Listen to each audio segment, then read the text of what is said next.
CPAP machine, and when he brought it round, he then had to sort of show me how to work it and everything, and it sort of took quite a bit of time, so I was unable to do it yesterday, but I'm now doing it today. So it's a Saturday night, so let's just listen to this rain and thunder while I tell you a creepy story. Now there's lots of different versions of this. Apparently it had happened in some other country. I'm not sure which country it was, but I'm going to say that it was in America, because it's always the best way, isn't it then? Dave and Jean were happily married, and Jean had parents that lived so many miles away, and it was about 12 to 15 hour drive to get there, so they both decided one day to go and visit them. So they've got in the car and they're driving. They hit some traffic and they started getting a bit behind in time. So they went on, and Dave was now getting tired. It was now night time. It was about 10 o'clock at night. And so Dave said, look, I'm getting a bit tired. He went, can you look out for a motel? He said, we'll just stay in a motel for tonight and we'll carry on tomorrow and see your parents then. So Jean said, okay, that's no problem. So they're driving on for about another 10 miles or so, and then they come across this motel. So they pull into the motel and go into the office, and there's this very tall guy who's very pale looking, and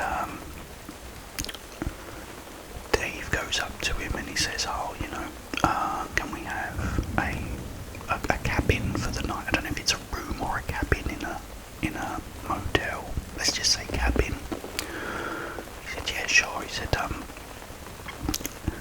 how long are you staying? He said, just for the night. He said, okay. He said, just sign the book, put your name and address and stuff. So he did that, and he gave him the key. He said, there's your cabin key. It's let's just say number 6.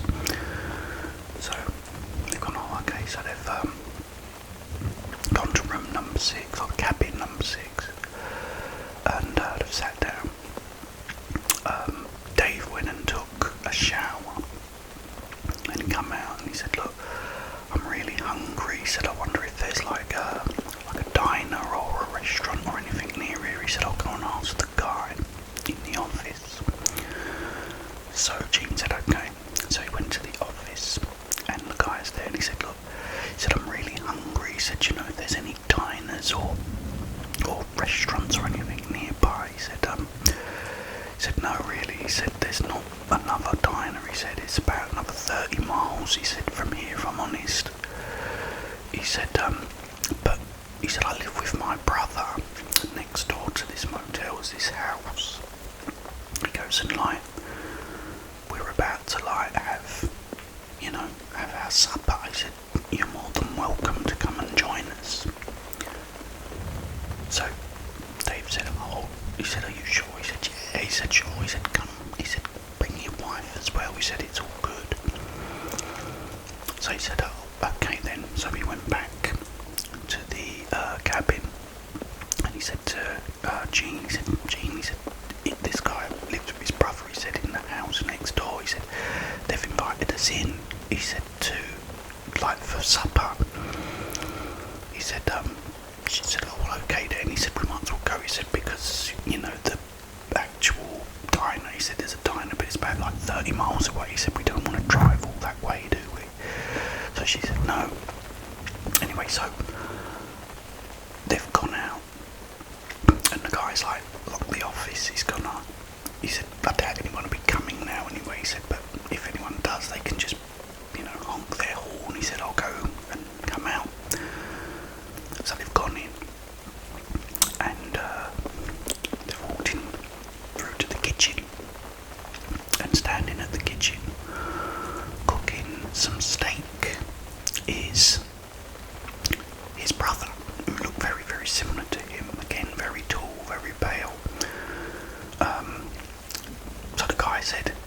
this is my brother, this is Mr. and Mrs.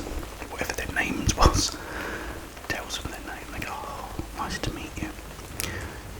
Anyway, the guy says, sit down, he goes, please. He goes, okay, go sit down. He said, I'm doing steak. He said, with mashed potatoes, he said, and onions. He said, oh, wow, that's lovely. So he's cooked the steak. Give one to the wife, one to the guy, to Dave. He said, I've opened a bottle of wine. He said, would you like some wine? He said, yeah, that'd be really nice, thank you. So he's gone and got some glasses out of the cupboard, put the 2 glasses down, filled them both with wine. Then the brothers just sit down. So they start tucking in, they're really hungry. And then Dave says to the brothers, he says, but what about you? He goes, why aren't you eating? So the first brother says, I'm not that very hungry. He said, I'm not hungry. He said, and then the other brother says, no, he said, well, to be honest, I had a very big lunch. He said, so I'm not that hungry either. So they think it's a bit strange, but they still carry on eating. Take a sip of the wine. All of a sudden, Jean starts feeling a bit dizzy.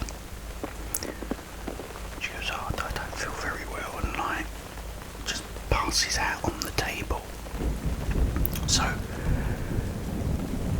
Dave says, oh my God, he goes, what's wrong with my wife? He goes, can you help me? And they go, don't worry about it, she's gonna be fine, and so are you. All of a sudden Dave starts going dizzy and blacks out. When Dave comes round, he finds himself and his wife tied up in this room with 2 other people that are also tied up. It's 2 women. So Dave says, what the hell is going on? So the first woman said, she said, you won't ever believe it. She went, we came here to stay just for the night, she said, and they drugged us and put us in this room. I said, and they've been cutting our wrists every day and sucking the blood from them every day. She said, it's horrible and we can't escape, we're tied up and everything. All of a sudden, in through the door walks the brothers. He goes, it's now time for us to eat. He goes, we've now got some nice fresh blood. Pulls out his knife.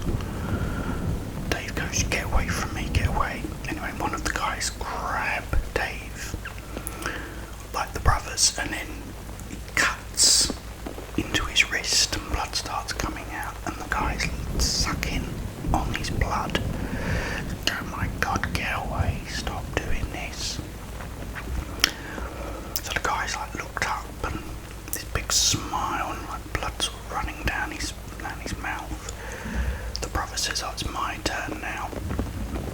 Goes again to Dave, and then he starts sucking on his wrists.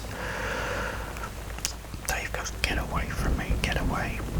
Then Jean starts screaming, and so do the 2 other women.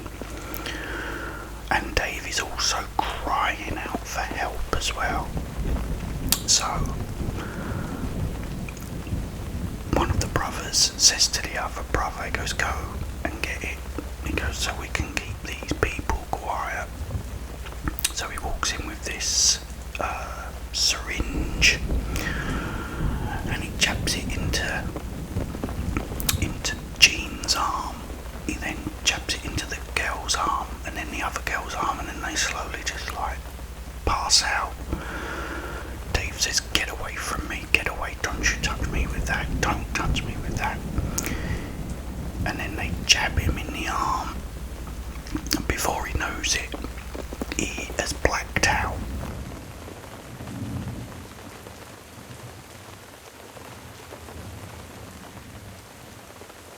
And I will continue this story next time. But in the meantime, guys, have yourselves a wonderful